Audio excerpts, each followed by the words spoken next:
안녕하세요. 2028학년도 이제 사회탐구 영역 예시문항을 좀 분석을 해봤습니다. 2028 통합사회 수능의 가장 큰 특징은 뭐냐 그러면은 일단 과목은 이렇게 됩니다. 윤리, 일반사회, 지리, 역사 이게 4개의 과목이 통합된다는 건데 각 영역에 충실한 문제가 한 7이라면 요게 합쳐지는 것, 그죠? 요게 합쳐지는 것, 4개가 합쳐지는 건 한 3 정도 됩니다.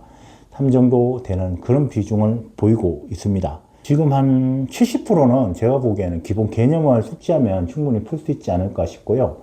그 다음에 30% 정도 문제가 이제 충분히 이제, 독해력과 사고력을 요구하는 문해력 문제지 않을까 싶습니다. 30% 문제를 어떻게 맞냐가 이제 그 수능 등급이 9등급에서 결정되지 않을까 그런 생각을 해봤습니다. 근데 탐구는 앞으로는 이과 과학 탐구 영역은 수학과 비슷한 문제들이 많이 출제되지 않을까 그런 생각을 하고요.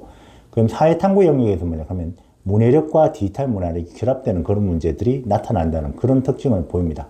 그래서 1.5점짜리 8문항은 그냥 주는 문제인 것 같고요. 그 다음에 2점짜리 문제 9문제도 보면은 제가 보기에는 크게 무리 없이 개념만 알면 푸는 것 같고요. 2.5점짜리 8문항에서 아마 이 문해력이 아마 요구되는 그런 문제인 것 같습니다. 문제를 풀면서 어떤 느낌을 가졌냐 그러면은 일단 3가지다. 자료 해석과 시사 통합과 독서 기반의 사고력까지 3가지를 좀 잘해야 되지 않는가.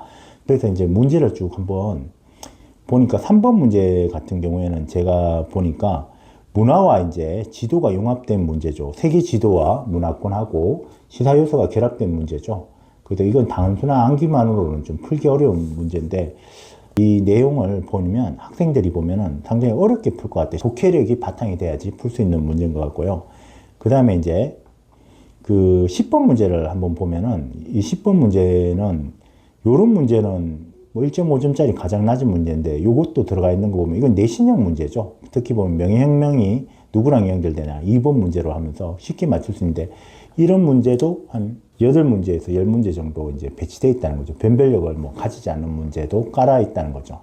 그러고 난 다음에 이제 13번 문제 같은 경우에는 이거는 완전히 독서 기반의 논리 문제라고 할 수 있어요. 아주 잘 만든 문제지 않을까. 특히 보면 독서 기반의 알고리즘 사고력 문제인 것 같아서 제가 보기에는 전 인상적으로 받는 문제입니다.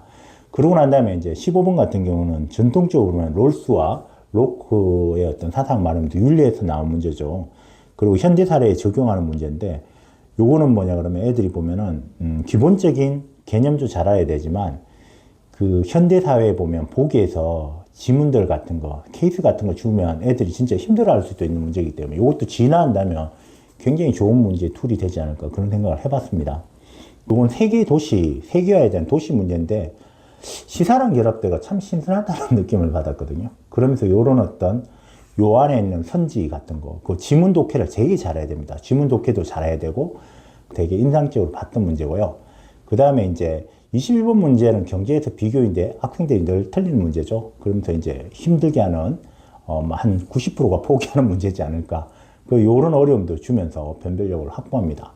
그러고 난 다음에 이제 22번 문제는 이제 남북관계, 역사적 트렌드라든지 과거 현재로 이어지는 역사적인 어떤 흐름도 잘 파악한다는 거예요. 이슈도 잘 파악하고 있고 트렌드도 시사도 잘 알고 있어야 되는 거죠. 현대사에서. 23번도 같은 맥락입니다. 동북공정의 문제인데 최근 시사 이슈에 기반해서 문제들을 잘 봐야 된다는 거죠. 그래서 이제 이 문제들을 공통점을 보면서 느꼈던 건 뭐냐 하면 3가지인 것 같아요. 일단 융합이다. 융합 문제로 변별력을 가를 것이다. 두 번째는 뭐냐 하면 시사 진짜 제대로 열심히 해서 선지로 들어갈 때 시사 문제를 늘 봐야 된다는 그런 특징을 가졌고요. 그러니까 뉴스와 세계 흐름을 좀 잘 보고 있어야 될 것 같고요. 세 번째는 뭐냐 그러면 윤리나 사상 같은 데서 그 기본적인 뭐냐 그러면 고전이나 신고전에 대해서 독서가 어느 정도 돼 있어야지 그걸 쉽게 읽히고 있지 않을까. 독서 기반이지 않을까. 그런 생각을 해봤습니다. 그 수능을 중심으로 보면 자기 세특을 중심으로 독서를 좀 하면서 신문을 읽는 거를 좀 부지런히 하셔야 될 것 같고요. 특히 독서 기반의 시사랑 결합해서 독해력과 사고력을 묻는 문제다. 그렇게 결론을 내릴 수 있을 것 같습니다. 오늘은 기본적인 통합사의 흐름에 대해서 한번 잡아봤습니다. 예, 감사합니다.